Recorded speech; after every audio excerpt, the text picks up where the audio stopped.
My name is Glenn Bittner. I'm the chair of the board this year. I would like to thank you guys all again for being here. First, I'd like to welcome Elaine Betts, Poet Laureate for Danville. Welcome everyone to the event today, and for such an occasion I have written a poem called Distinctly Different. We know what it means to share Danville's heart, distinctly different that sets us apart. As we look back with pride at all that is done, the future depends on us all being one. One who can vision a commitment to win and keep Danville safe, have a pride from within. Celebrate robustness, our true spirit's zest, strive for distinction and doing our best. Solid foundation and loyalty teams have kept Danville alive and continued the dreams. Dreams to maintain the uniqueness and flair, which we see all around us, we see everywhere. We do things better, step up to the plate, deliver the best, there's no second rate. So come join the team, be community proud. See what we deliver as a collaborative crowd. Thank you.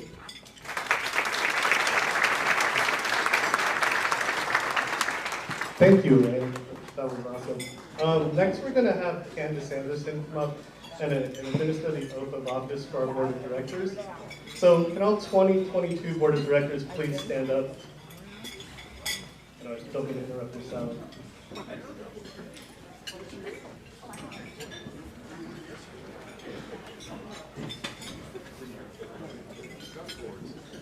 Thank you. So I'd like to just introduce everyone really quickly.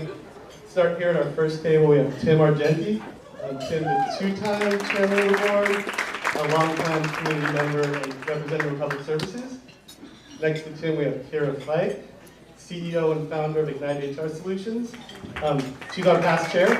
You know, if you run a business in California, you do need an HR partner. To the right, Rick Shumway, CEO of Stanford Valley Care. Rick is also our chair-elect next year. This is going to be all yours next year, Rick. Thank you so much.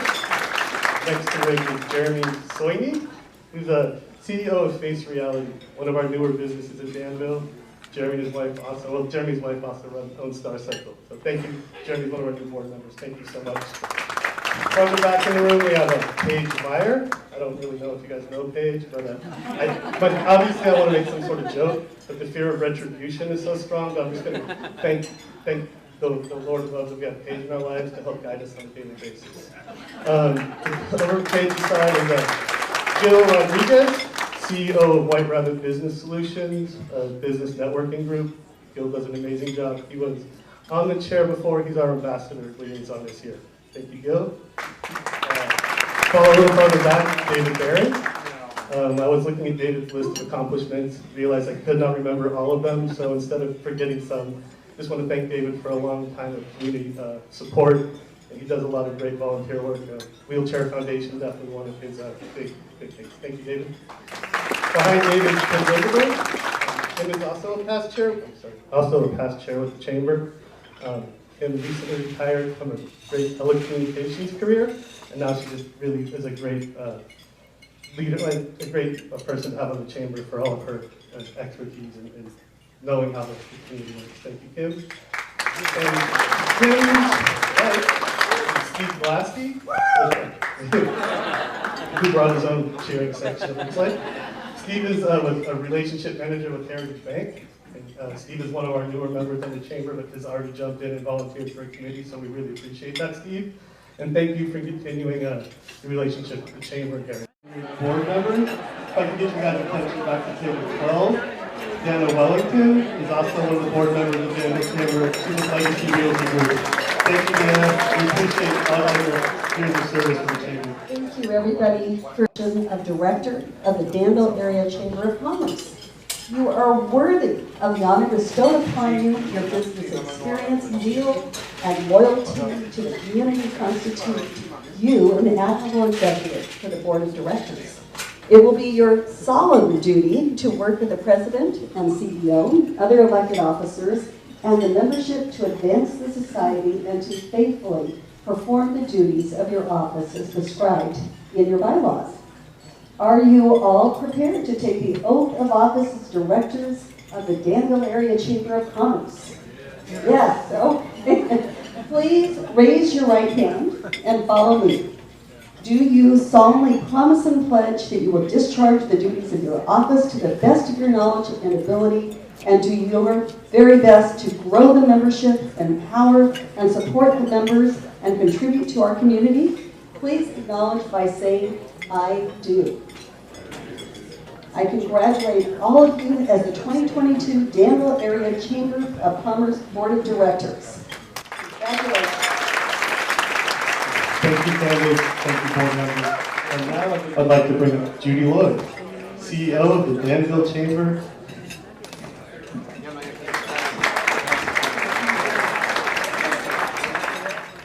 So as Glenn mentioned, I'm Judy Lloyd. I always say I'm the new CEO of the Danville Area Chamber of Commerce, but I feel like I'm getting old. I've been here over a year now, and so that's a good thing. I really appreciate this wonderful crowd being here today for our community awards and to hear our mayor's state of the town. So I do want to thank for our investor circle. This was a new program we started last year, Stanford Healthcare.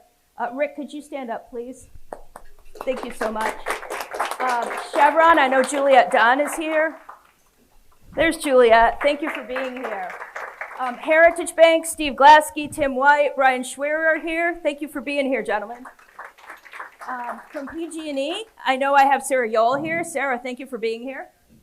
And then from, I don't have anyone today from the Medical Center, DoorDash, or Safeway, but they've also been wonderful partners for us, so let's give them a round of applause. And now, if I could, I'd like to just take a moment to welcome to the stage Rick Shumway. Rick's going to tell us a little bit about Stanford Healthcare and the good work that you're doing. Thank you.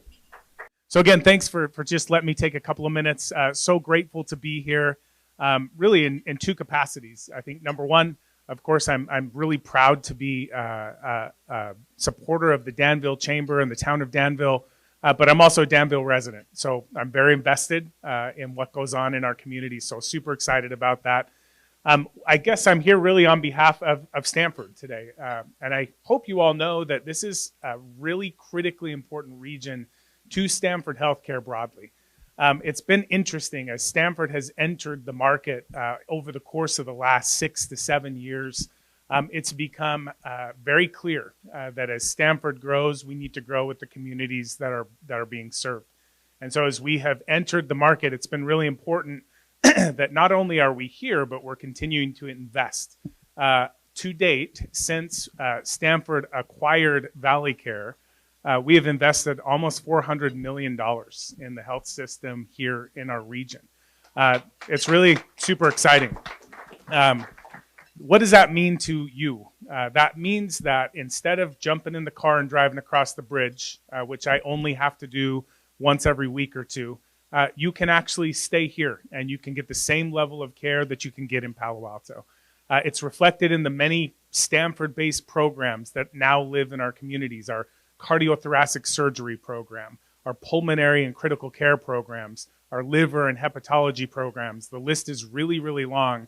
But that's the message that I hope that you take away from this, is that we're not only here, we're here in force, and we intend to continue to build and grow our presence in Danville, in the Tri-Valley, in the greater East Bay, and into the Central Valley. So thank you for letting us be here. Again, we're super honored to be able to support not only this event, but certainly the Chamber and the town, and look forward to the program today. So thank you.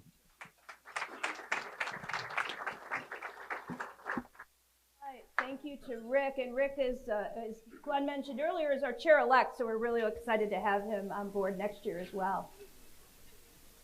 So we'll go to the next slide. Republic Services. Yay, Republic Services. So today we have Tony Mancini. I don't know, Tim Argenti, if you're joining as well, or if Tony's... We don't have a two-man candle in there, just one. Okay, Tony, come on up. Wanted to thank Mayor Arnage, the city of Danville, town of Danville. I'm from Clayton, so I apologize for that. First and foremost, I wanted to say thank you, Mayor Arnage, and I do appreciate this past year. I think is everybody happy to be out and eating, dining? Okay, me too.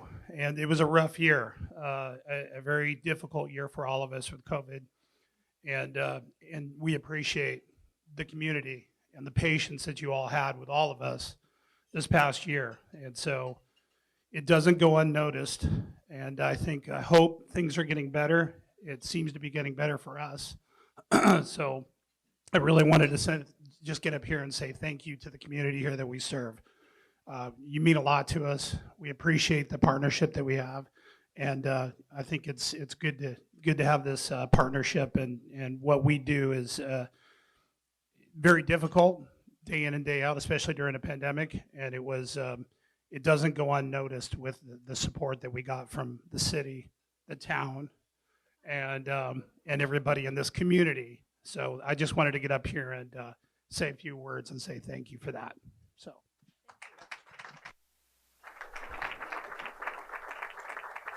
All right, thank you, Tony. Thank you for being here, and thank you, Tim, for everything that you do for this chamber. Really appreciate that. Now we have from Marin Clean Energy, Mariella Herrick is here. Hi, everyone. Can you hear me? Yeah. My name is Mariella Herrick. I'm a community development manager with MCE, and I really want to take the time to thank the City Council, the Danville community, and the Chamber for having us here today. We've been part of the community since 2018. We are your local utility provider, and our mission is to combat the climate crisis by reducing energy-related greenhouse gas emissions through innovation and by centering equity in the work that we do.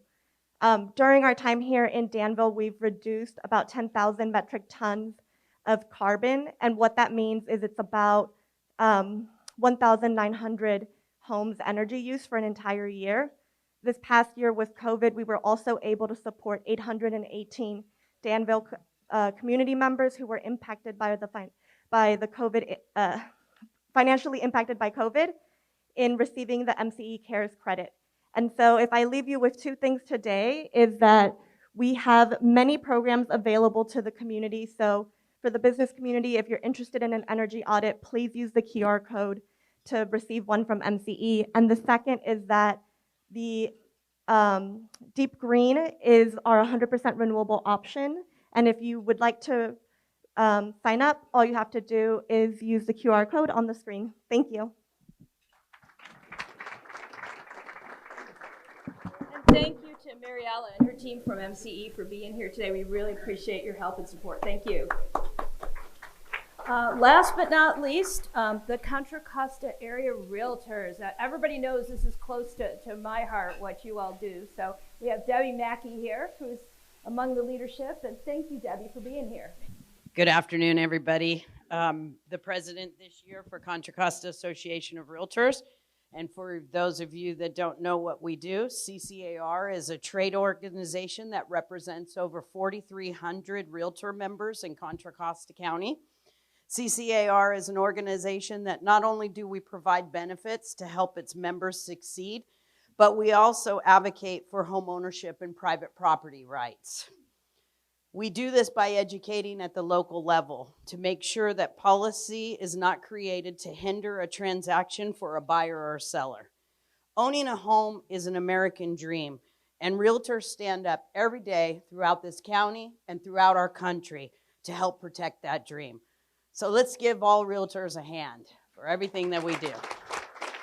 And with that, thank you, everybody, for everything that you do. We couldn't do it without you. And congratulations for all of you that just got installed. Thank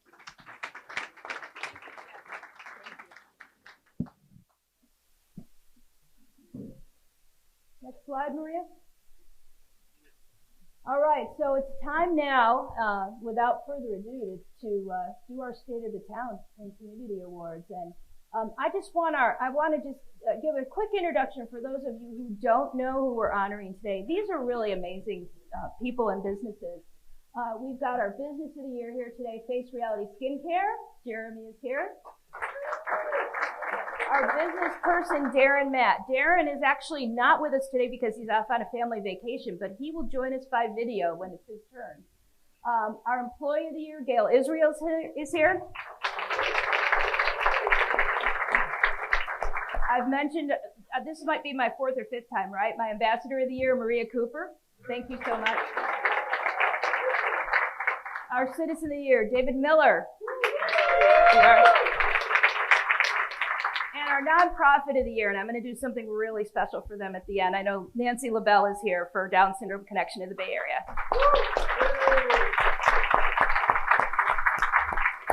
So now I'm going to get off the stage, but this is going to be a real treat because we have with us today to introduce our mayor, our fire chief, who we all know and love on our board of directors, good friend of the chamber, amazing man, Paige Meyer.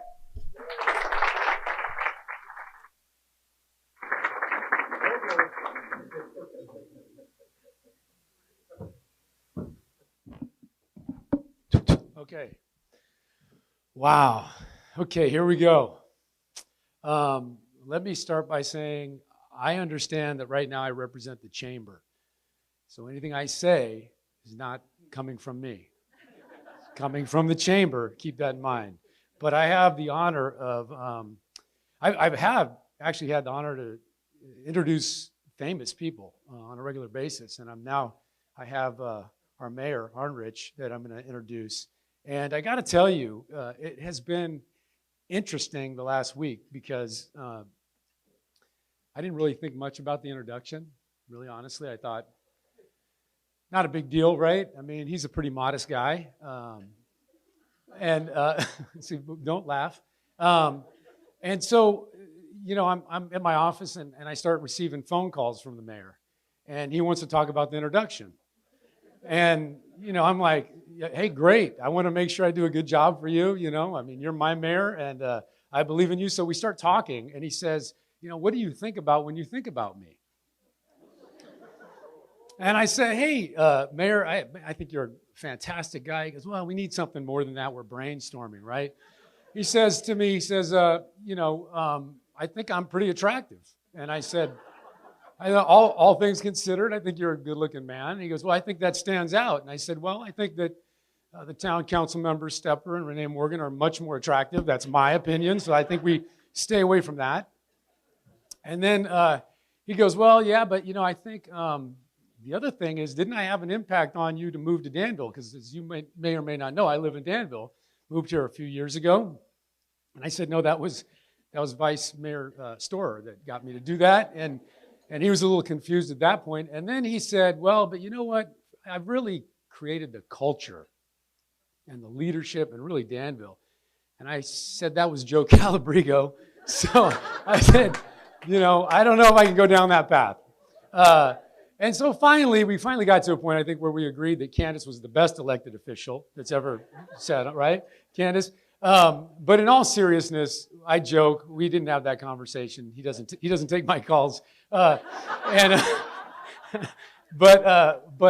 he will from now on, I think. But anyway, one thing I would say in thinking about the mayor, we know how much he loves Danville. We know his passion for the town. We understand what he believes in.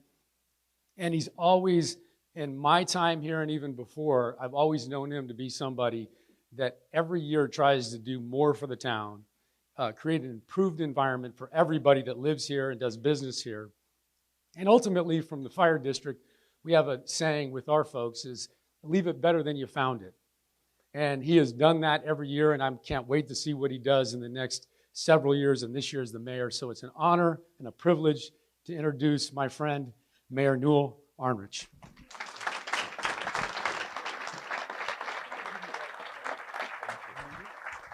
Well, I'm really honored to be here on behalf of my fellow council members, Vice Mayor Robert Storer, Councilmember Renee Morgan, Councilmember Karen Stepper, and Councilmember Dave Fong. It takes 5 people, and obviously we always have to learn to count to 3. But the one thing that you're going to find, and you'll see us publicly, in public we all agree, we all have the same values, we're all headed the same direction. That is not true of most councils. We all have different opinions, and we argue fiercely about the things that we think are important. But when it gets down to it, when we make an agreement, that's what the town does. And it's that kind of leadership that really has paid off and helped the residents of Danville and our businesses. And I'd like to just share a little video. It's a 1-minute video to just get us started.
Danville's one of the most unique cities, towns in all of California. There's 482 cities.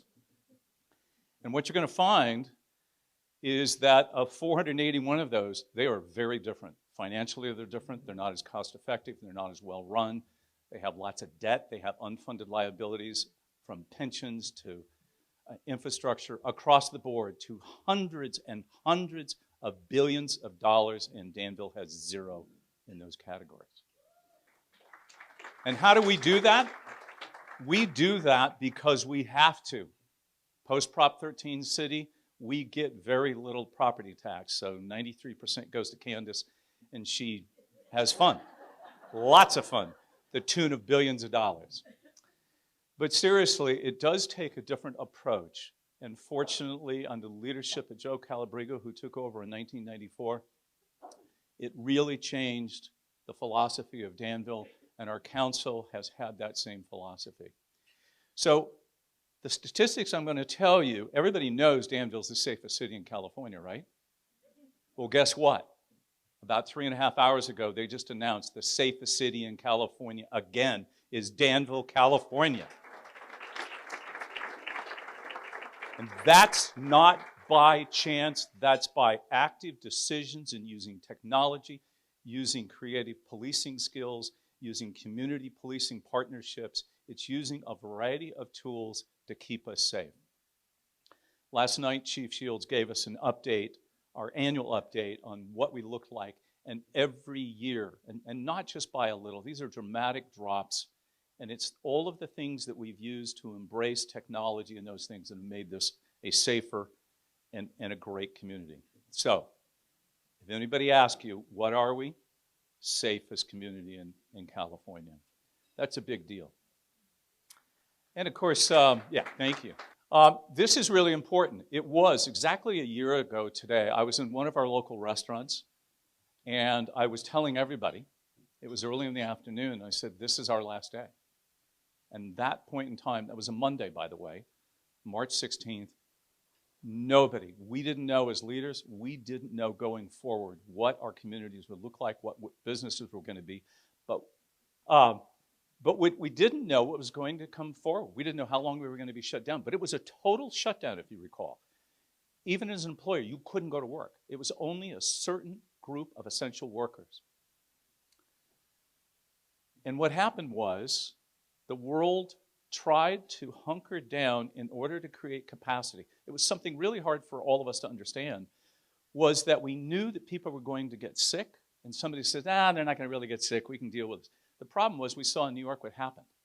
New York was the pandemic, the face of the pandemic for horrible deaths. Now, it turns out in Danville, just like all communities across the United States, over half of all the deaths of COVID were in long-term care facilities.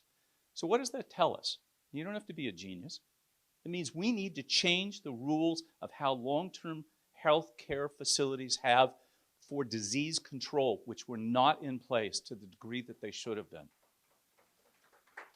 Half, over half. In Danville, just like this, we had 30 residents that passed away. And, one of our friends, Tom Garino, I had a call with him on a Monday night, and he said, call me back on Tuesday night. I called him back, got his voicemail. Wednesday, he passed away from COVID. That was real. There were real people in real circumstances. But what it does show here is that 3.5 million COVID tests were conducted in this county, and there's only 1.2 million people. So that's an average of 3 tests per person.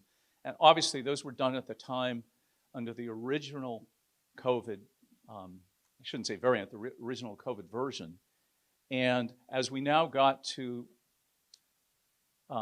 past the Delta, where we are today, look at the chart. And I know it's hard to see, but way in the back. In June of 2020, we were telling restaurants everything. We changed the rules. We're going. The county was going forward. And you can see why. There were so few cases. And then as things opened up, it got worse. And every time events came along, those are all related to holidays, related to the 4th of July, and then comes across Omicron. And look how far that jumped up.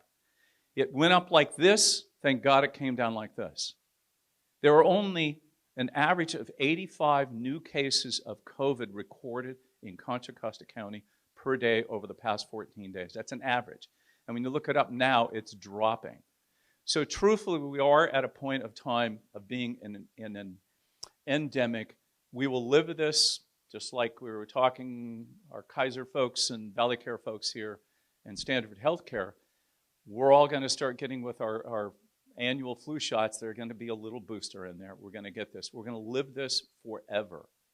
But the good news is it shows Danville is 90% vaccinated. And by the way, that includes all of Blackhawk. That includes all of East Danville and the unincorporated areas. And that was as of yesterday. And that means including all the way down to 5-year-olds. Now, not 90% of them. We're probably closer to 97% in adults. But the average is 90% of everybody. That's what's made our community so safe. We love Danville. Everybody tells us when they get here, they go downtown and they take their friends and they show them, isn't this a cool, quaint town? And everybody goes, yes, they love it. But the problem is they don't always stay downtown. But we saw during COVID, downtown was the only place to be in Danville, right? It was the only place physically you could go. The restaurants, the parklets, all of the things. We opened up space outdoors. And it showed how important it was for people to get out. You'd be sitting in the middle of the winter in the rain, and it was 39 degrees outside, and you're happy to be there at Foz or at Bridges or any of the restaurants downtown because we wanted that connection and to be out and feel some sense of safety. So Old Town Danville is one of the things you've heard in our downtown master plan update. And we do change things downtown, how we market, how we do physical improvements, about every 7 years. But this is a more formalized. The other thing that's even better about this is we've done all these plans in the past. This sort of shows our history, where we've been. Everything we do still has to fit within Danville, that small town atmosphere. How do we make an environment? When I ran originally to be on the council, it was a 40% vacancy rate downtown Danville, 40%. Some places were boarded up, and not because of other reasons that we saw during COVID. And you can rent any space for 80 cents a square foot. Well, right now, there's almost no vacancies in the downtown because we've seen a little bit of a flight from shopping centers to particularly retail that was moving to backfill those vacant spaces, because clearly over the past 2 years we've had more activity downtown and concentrated in that area. So we are going through this new update, and there was a survey that we had online, and we had almost 1,500 residents participate on that, telling us what they like and they don't like. The other good news is because of the financial situation of the town of Danville, that we're in a very healthy position. We also received federal funds in the ARP funding category, and we have $2 million to actually make physical improvements in the downtown. As you know, Danville doesn't borrow money, we have to save. So a typical capital project that's major, it takes us 7 to 8 years to save the money. So we're jump-starting this, and this is the reason why. And in our regular plan, you'll see one of the goals down there is to continue enhancing the character and functionality of the town as a means of attracting visitors and supporting quality of life. That's been a value proposition for over 30 years. That isn't changing. We are just doing that again, given that the economy is cyclical, and what we did 2 years ago is different, and we'll talk about that in a minute as well. So this is the other really good news. Not only that Danville's the safest, how many of you figured we've put a lot of emphasis, Danville's invested over $1 million, and this is money that we had to scrounge, look for. At the same time, we were cutting $3 million out of our operating budget and encouraging 12% of our staff to retire because we didn't know how the economy was going to turn out. Business from 2019 till now, when I say now is really the end of last year, we were up in gross sales across all sales in Danville, up 15%. What's interesting is there was a tiny bit of a drop, but not as much as you might think in restaurants. So restaurants are almost dead even. And by the way, restaurants in Danville gross $106 million a year. Our restaurant community is still doing better and better. The challenges are now that's going to cut into their profits as we're seeing prices starting to go up at grocery stores, food products and things are going up because of worldwide events. What was interesting, that service stations, I know one of our family that's here, Carl and them, there they are. They have own several stations in the area. The bottom line is gas stations have been down. And the reason why is we drive less, even though gas is now for premium $6.29 a gallon. Who would ever think? But the reality is people and their driving habits, transportation, the same thing. We're not servicing our cars as much. That's the reality. And that's probably going to be our new normal. But business to business, B2B, doubled in that time. There are more home businesses. There are more service centers that are going on than we've ever seen before. And lastly, I call it the Amazon effect. It was just at the beginning of 2019 that all cities and the counties get a share of online sales. Prior to that, cities really didn't get much of that. The state got it. So what happened during COVID, right? How many Amazon trucks show up in your neighborhood a day? Half a dozen. That habit, the reality is if you can't buy it in Danville, that should always be your number one choice, period. Absolutely. You have to tell yourself that. If you can get into your car or walk downtown, you must buy and support our local business. If you can't, do not leave the city. Buy it because we get more of that sales tax back in our community. That's up 50%. So overall sales in Danville from sales tax perspective is up 15%. The gross receipts in Danville for those items that are taxed, so professional services, lawyers, CPAs, architects, engineers like myself, that is not taxed. That gross of transactions in Danville is $675 million a year here in town. That's an extraordinary amount out of a population of just over 43,000 people. So, what's the takeaway? Businesses are headed back the right direction. The risk factor for all levels of business is worldwide events. That's the caution. Our local economies are doing well, and people are shopping and staying home. So, what else happened? This is something you don't hear us talk about very often. Do you know that there are more software companies that start up here in Danville, California, than anywhere in the United States? More than Silicon Valley. More software companies start here. Here's an example of 3 of those. You've probably heard of Trove a couple of years ago. It's a company. They had their main office above Menards on Harts Avenue. They were in the back office behind the cafe. I'm drawing a blank on the name. The cafe that's on Railroad opposite Trader Joe's, kind of near the Chevron station. Sideboards, thank you. They were in 4 different buildings. That's a small software company for online insurance services. They started here in Danville. They raised $88 million in a public offering. They're still headquartered in Danville, and they're still downtown. 2 very recent ones, and you may have heard of them if you're in the, particularly the business, small business of spa services, hair salons and things like that, and you're looking for reservation systems. Box Media, that's one of their systems. They just raised $4 million here in Danville. And where are they located? On East Linda Mesa. CrossChange. There's an interesting statistic. As we have all these software companies, they do lots of hiring here. Unfortunately, we don't have big spaces in Danville, so eventually they kind of move out of Danville, go to San Ramon or into Pleasanton to find big footprints. But what's interesting, CrossChange found out that 46% of everybody hired in high tech in Silicon Valley is gone in less than 6 months, which means that the hiring system, all these online platforms, don't work very well. So what they came up with is a new algorithm and a new proposition, or new value proposition, that shows how they can actually go in and re-vet before, even if you got it off of one of the online services, they will actually take that, refilter those, and come out with. So their success rate has flipped, and they're 2 to 1 better on long-term hires. That company just raised $30 million. Both of these last two companies were just recognized here in the Tri-Valley of 2 of the most promising startups.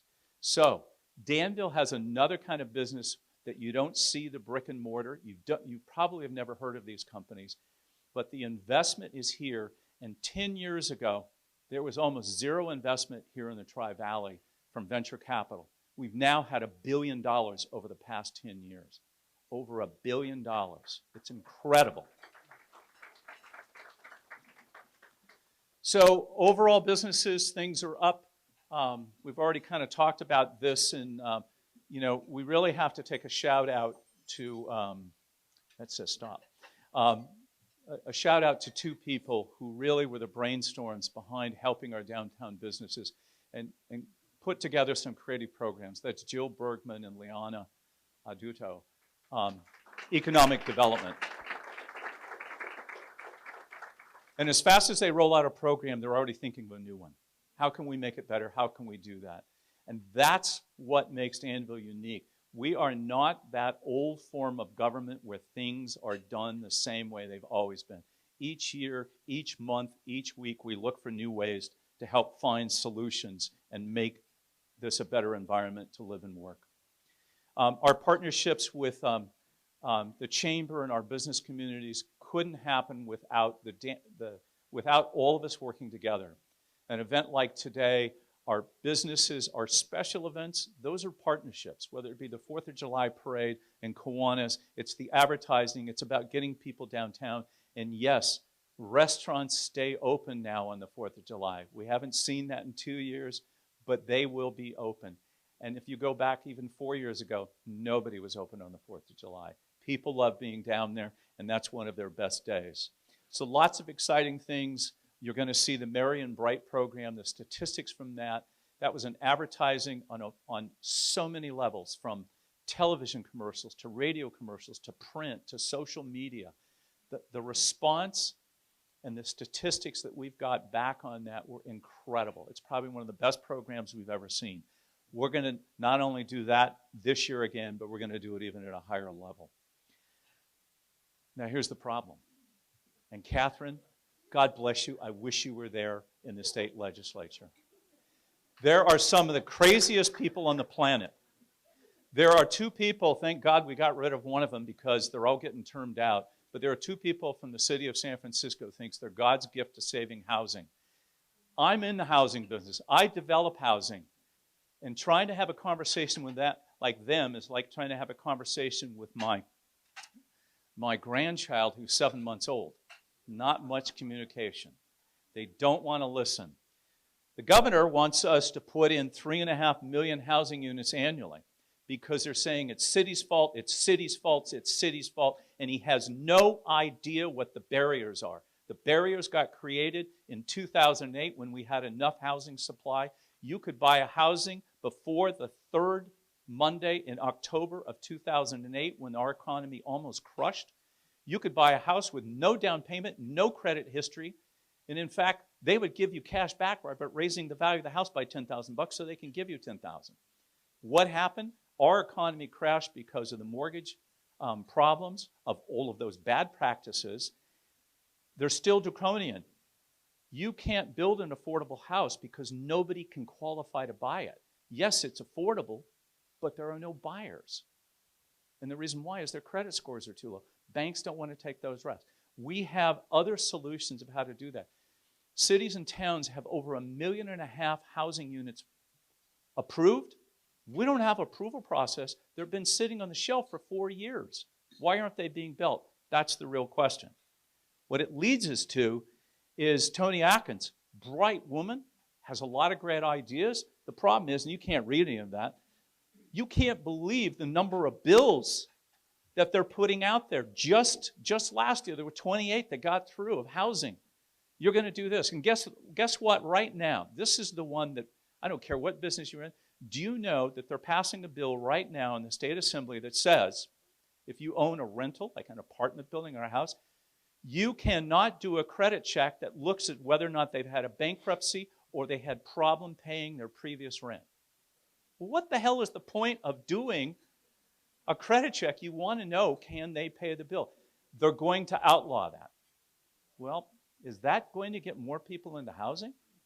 I'm not sure. There are solutions, and we can have another conversation. I'd love to talk about how to solve that, and there are really perfect solutions. So the state legislature is telling us, and they've told us this since 1969, we have to have a housing element. So Danville, do you know we have affordable housing in Danville, and we build it every year? Where is it? You don't see it. Why? Because it fits in Danville. It's that small house. It's that small lot. It's done in ways that fits Danville's image.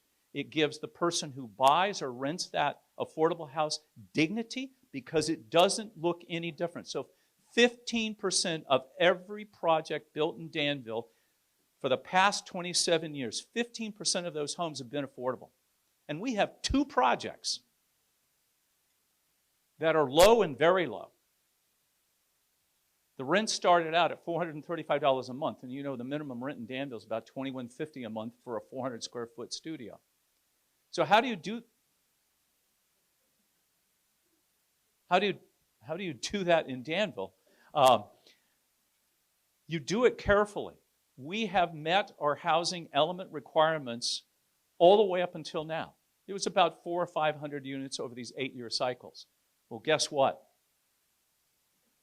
That's how many units the state of California through ABAG has told the town of Danville. We only have about 16,700 homes. They want us to plan 2,241 units. Oh, plus 25% just in case. And by the way, we have to plan that at 30 units to the acre minimum zoning, which means we can't allow our project to be built on these designated sites that are less than 30 units to the acre. Right now, we just have one project. It's the luxury housing built behind Heritage Bank.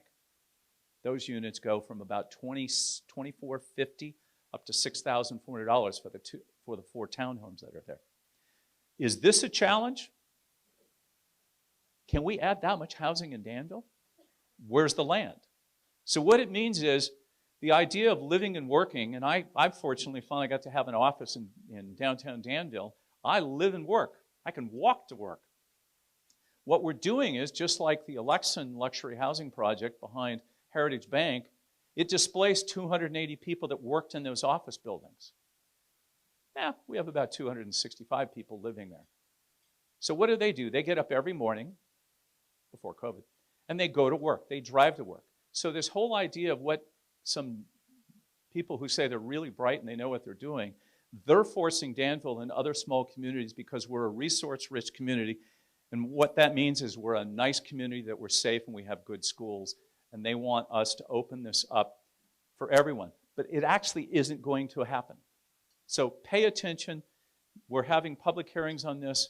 By this time next year, we will have to have it approved. We legally, and I won't go into the details, the fines, the state coming in, taking over, or the courts taking over our housing element and forcing us to do this. So updates in Danville, a couple of exciting things. We just, through our senior commission, an age-friendly roadmap. How do we age in place? Yes, I'm turning 70 in a few weeks. So I want to age in place and stay in Danville. My wife wants to move near our grandchild, but I'm not moving. Townwide bicycle master plan, our new commission, which is on bicycles. So we have a concept of doing streets. It's called Complete Streets. So our planning commission would look at a project, look at the complete streets. Our parks commission would look at it.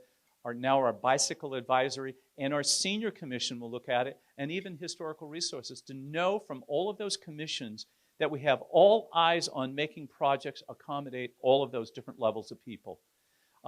We've had great partnerships recently with Mustang Soccer and lighting another field, as an example, out at Diablo Vista Park. The downtown events, things are happening. It's pretty exciting. What else is happening is investment in Danville. Not only are venture capitalists coming here, but local developers. You've seen the Clock Tower parking lot. Yes, it's taking too long. They lost their original general contractor. They are almost finished. Jack Dudum and Dudum Real Estate invested, originally started off as a $2 million project. Unfortunately, it's probably costing $3 million, but I think it's done really well to make a great project. So here's one. Everybody's heard about that. Do you know FOZ? So FOZ, by the way, FOZ Porsche, I'm not even going to say his last name, Fazzoli. Fazzoli bought that restaurant back in the early 90s, and he bought it with the intention that he would eventually exit, and this would be for him a way to create equity and things like that. He bought it for a really good price, but he's always wanted to develop it. So for the past 10 years, he's tried, and his partners were just not very successful. Well, Eric Chevalier, who I see is in the back of the room here, now lives here in Danville, a Danville resident, has a company called the Address Company, has done numerous projects, housing projects here in Danville. Foz and him have partnered. Yes, they have proposed to knock down the Foz restaurant. You can't make money on that big of a restaurant. That's been the challenge.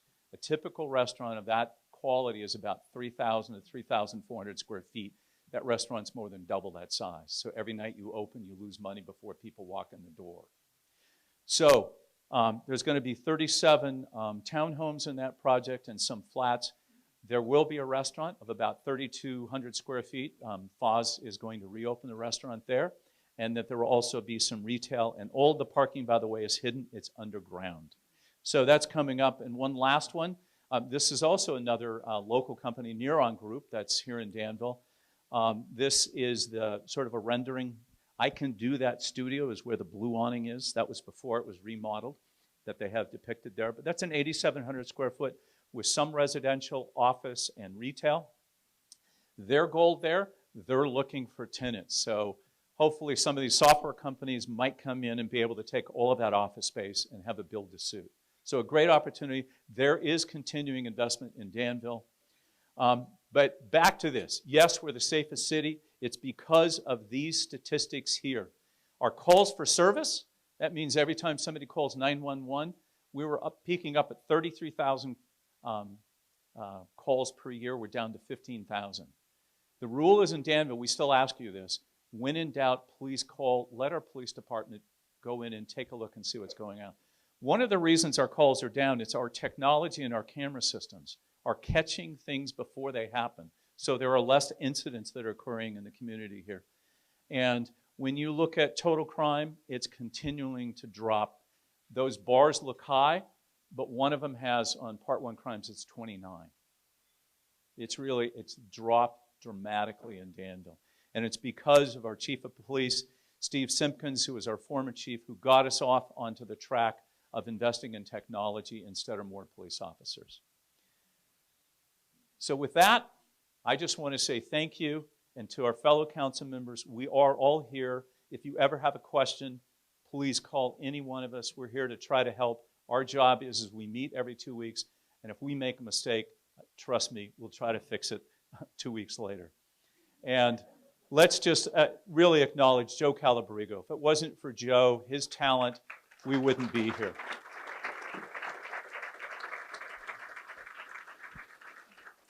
And yes, tonight and tomorrow night, you're going to see our Danville Library. The town council is lighting the Danville Library in celebration of St. Patrick's Day. Our Friendship City is New Ross, Ireland, the home of where the Kennedys came from, as well as Eugene O'Neill's family. And this last weekend, Danville, like New York and many other cities across the United States, we also lit our library in honor and support of the people of Ukraine in the colors of their flag. And I hope that we will all add our voice to help save these people who were once free. Thank you very much.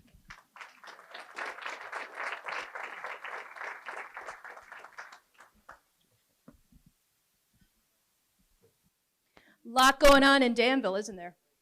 So I feel I need to say this. Newell talked about the housing element and the fact that the state, and I want to emphasize this, the state has asked us to build all these homes, 2,241. There is not a community, and I say this without reservation, there is not a community in California that's done more to try to protect its residents and to try to protect its community than Danville. And I know, Joe, this is a testament to you and to Ty Williams and your entire team. You guys have done an amazing job. So let's give them a round of applause. They really have done a great job. So now we're going to get to the fun part. We're going to give out our community awards. And I'm going to get organized up here and find exactly where my pages are. But while I'm doing that, I want to ask, if I could, Jennifer Rizzo from Senator Glazer's staff to come up here. And I would like to ask Marilyn Lucy from Assemblywoman Bauer-Cahan's staff to come up here. And I would like to ask Supervisor Candace Anderson to come up here. And I would like to ask our mayor to come up here. While they're coming up, I'm going to do a special thank you to our sponsors for whom we would not be here today. Stanford Healthcare, we thanked Rick earlier. Republic Services, Tim Argenti, thank you. CCAR, the Association of Realtors, Debbie, thank you for being here. For the Valley, Carol Mascali, wave Carol wherever you are. I know you're here somewhere, there you are. Hoag Fenton, Catherine Baker's here with her team. Chevron, Juliet Dunn is here with the Cox family. PG&E, Sarah is here. McGee Preserve, Heritage Bank of Commerce, you met Steve and Tim earlier, and Brian. HRC Roofing, I know Chris is here somewhere. San Ramon Regional Medical Center, Popular Spectacles Optometry, Dudum Real Estate Group, I think Julie's here from Dudum Real Estate, thank you. Meraki Real Estate, I know Rika Ruiz is here, thank you. Danville Women's Club, I think Kim is here with her guests. And Fast Signs. Do you know that Fast Signs actually produces our signs and donates them every year? It's an amazing thing. They've done a great job. So if we could go to the next slide. So our business person of the year is Darren Matt. Many of you know Darren. He owns beautiful restaurants, Danville Harvest, which is a favorite for all of us, and Cocina Hermanas. He has done more to help us downtown, being on our board of the chamber, but also as an advocate, major advocate for outdoor spaces and temporary outdoor dining. Darren started his career working as a finance manager for Procter & Gamble. In July 2016, he opened Danville Harvest in downtown Danville in the Eddy House. It quickly became a neighborhood favorite and sensation and received the Best Farm-to-Table Restaurant from Diablo magazine. In January 2019, he opened Cocina Hermanas in downtown Danville, bringing quality Mexican cuisine and a fun atmosphere. It was called one of the 10 best new Bay Area restaurants for outdoor dining. So Darren could not be with us today, but we're going to go ahead and, he could not be with us, but he's going to be with us anyway. We're going to cue up a video of Darren right now. Wow. Thank you so much to the Chamber for this honor. I wish I could be there in person to accept. I've served on the board of the Chamber for the past 5 years. I'm proud to be part of such a passionate and talented group of people. I'd like to share this award with all the other local business owners, especially my fellow restaurant owners. As you know, there's no rule book for running a small business, and we constantly need to adapt to new challenges. But who could have ever imagined the roller coaster of the past 2 years? A huge thank you to the Town Council. Danville is coming out of the pandemic stronger than ever, and much of that can be attributed to your leadership. And last but not least, I want to thank my family. Owning a small business blurs the line between professional and personal life, and having the support on the home front makes the day-to-day grind much easier. Thank you again. Looking forward to the year ahead.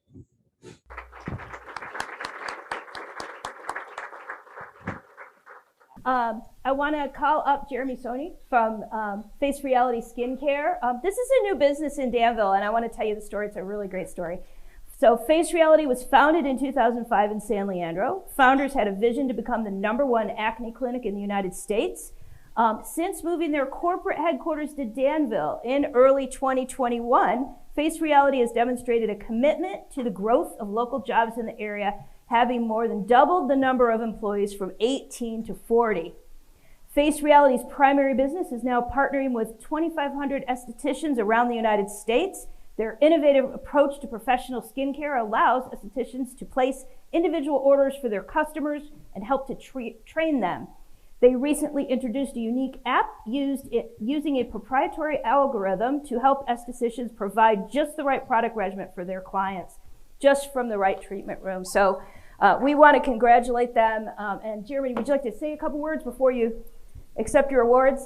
Judy, I think you got the talking points just about perfect, There so we thank go. you. You know, it's tough to pick a business of the year given the circumstances of the last couple of years. And you know, as I look around at what other small businesses have done the last couple of years, they have worked so hard just to make it. And some of them haven't made it. You know, I want to give a special thanks to my wife, Jennifer. She's a shining example, actually, as the owner of Star Cycle downtown.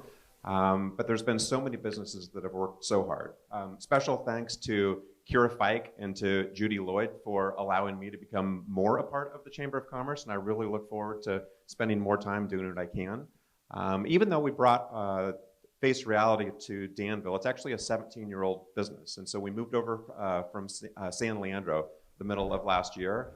We've lived in Danville for the last 15 years, though, and so we're longtime residents and definitely looking forward to being more part of it. And so, Judy, just grateful. So thank you. Thank you. And we're looking forward to more exciting things from Face Reality. So thank you so much. And wait, there's more. So up here, you all in the back may not be able to see this, but there are beautiful, beautiful plaques and certificates from our supervisor, our two state representatives, Senator Glazer and Rebecca Bauer-Cahan, and the town of Danville. So thank you so much for that. Next, I want to recognize our Employee of the Year, Gail Israel. Would you come up, please, Gail? So Gail has served as Chief of Staff to Contra Costa Supervisor Candace Anderson since 2013. She is a member of the Red Cross Contra Costa Leadership Council since 2017, served on the Board of Directors of San Ramon Valley Education Foundation 2018 to 2021, a proud graduate of Leadership San Ramon Valley class of 2013, best class ever, that's what I always hear. A recipient of the Congressional Award Gold Medal, which recognizes initiative, service, and achievement in America's youth. She is currently mentoring young people in Danville who hope to achieve this prestigious award. And on a personal level, this lady's amazing. How you all got through COVID in the county supervisor's office, you did an amazing job. I'm so grateful to you for everything that you've done. You get the hug.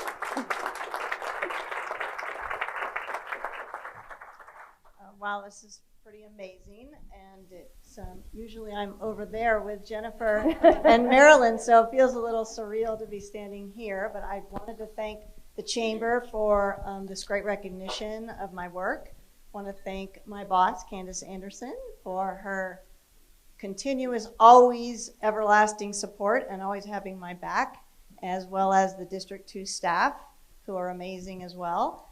And I wanted to recognize the town council and the town employees and town businesses who I've had the pleasure of working with for the past almost 10 years. It's been really fun doing this together. And last but not least, I would like to thank my husband who's here today supporting me and always, and also a special shout out for my sister-in-law and brother-in-law who surprised me and showed up today. So thank you very much.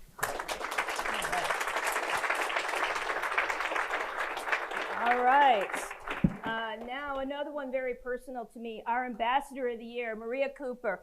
So if you're a Chamber Ambassador, these are the folks that are at every event, introducing people around and making sure that you make connections. If you're a Chamber Ambassador, would you stand, please?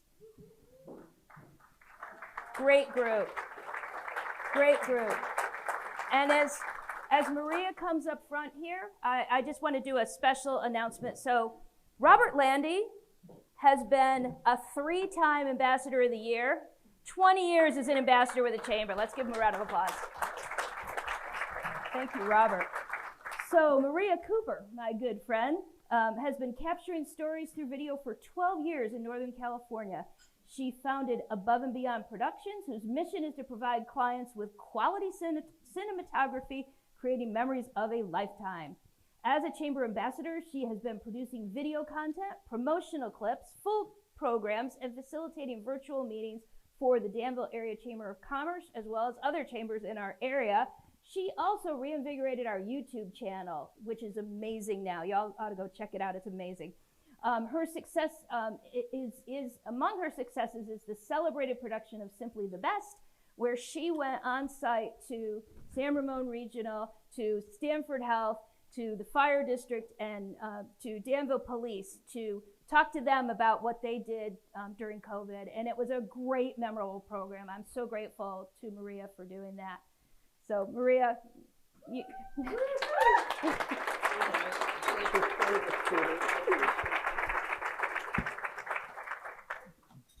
I'm gonna cry.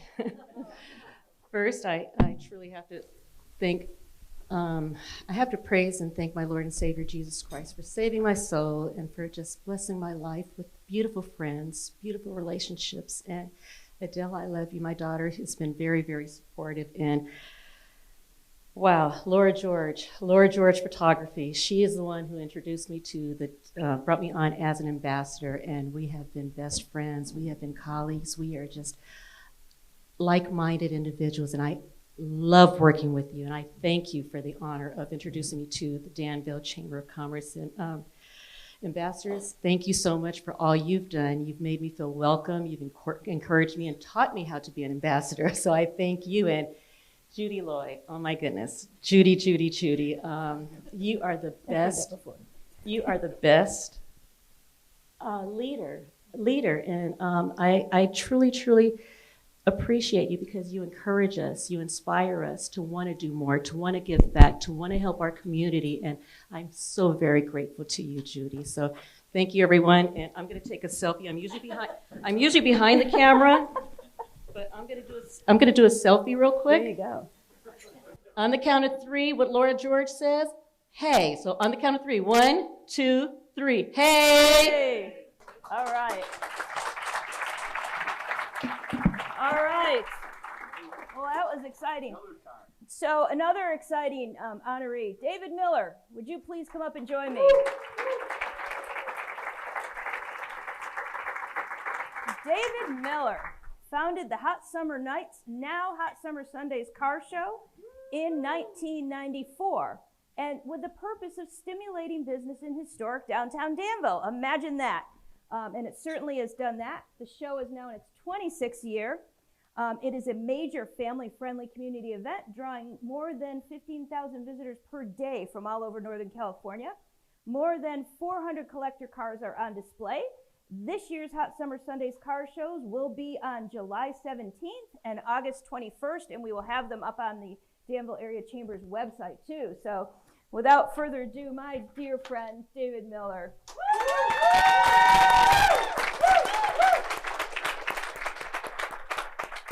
Well, thank you so much for that introduction. I'm very seldom in a loss for words, but this actually humbles me.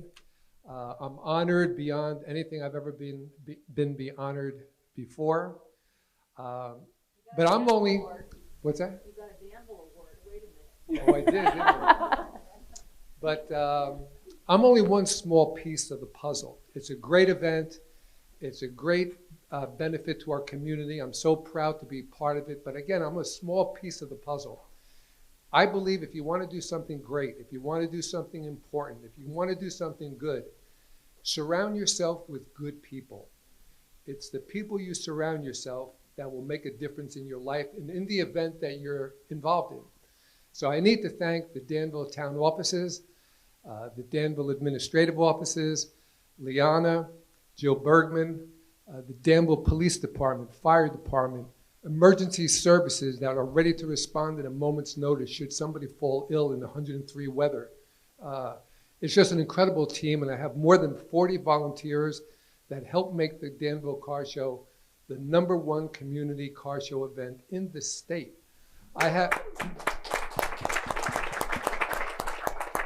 We have people from all over the world who call us and they want to know when the show is because they don't want to fly into California from Germany or Switzerland or anywhere else in the world unless they're here the week of the car show.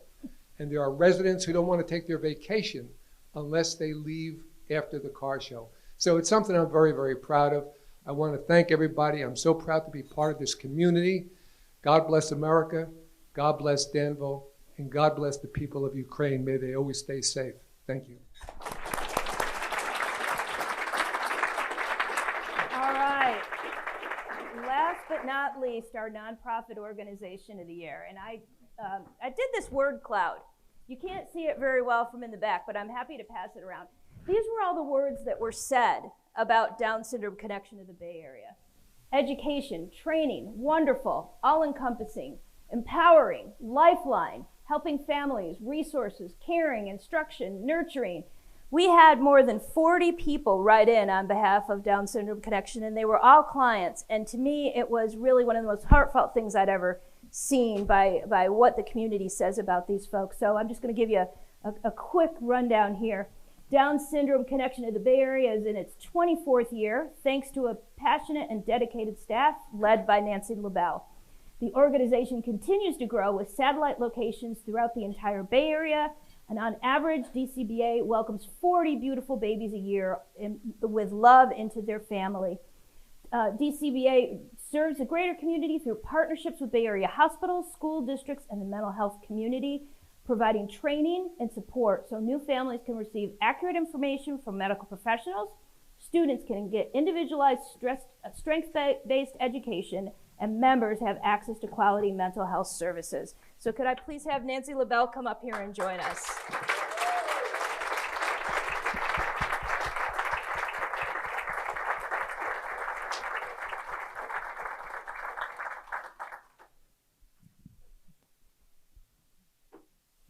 Thank you for doing that special word cloud for us. I can't wait to have a copy of that. Yeah.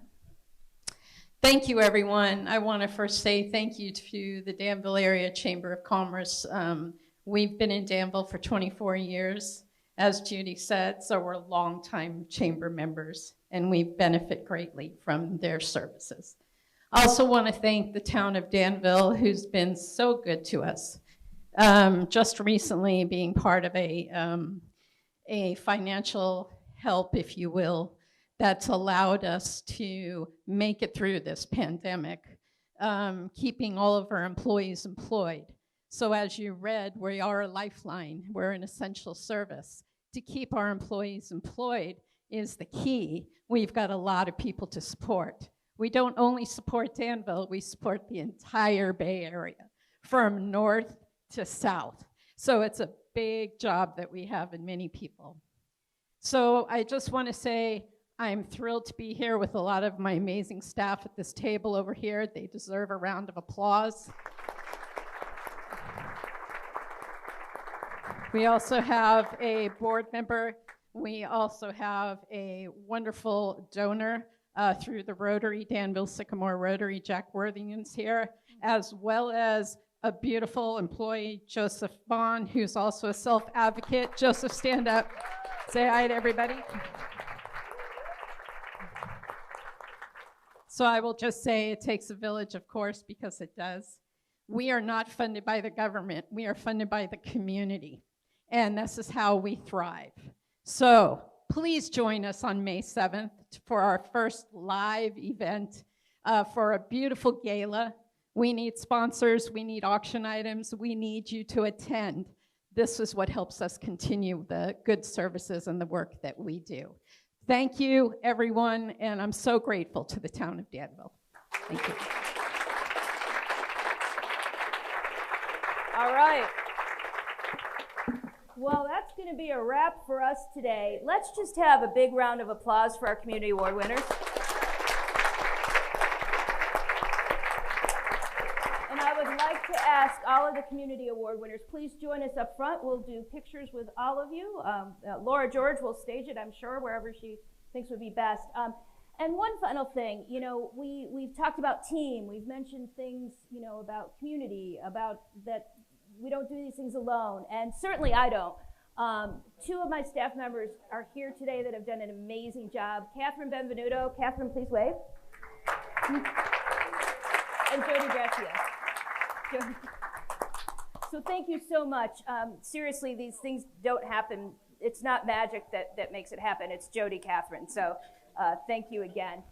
That's a wrap, everybody. Thank you for coming. Enjoy your day.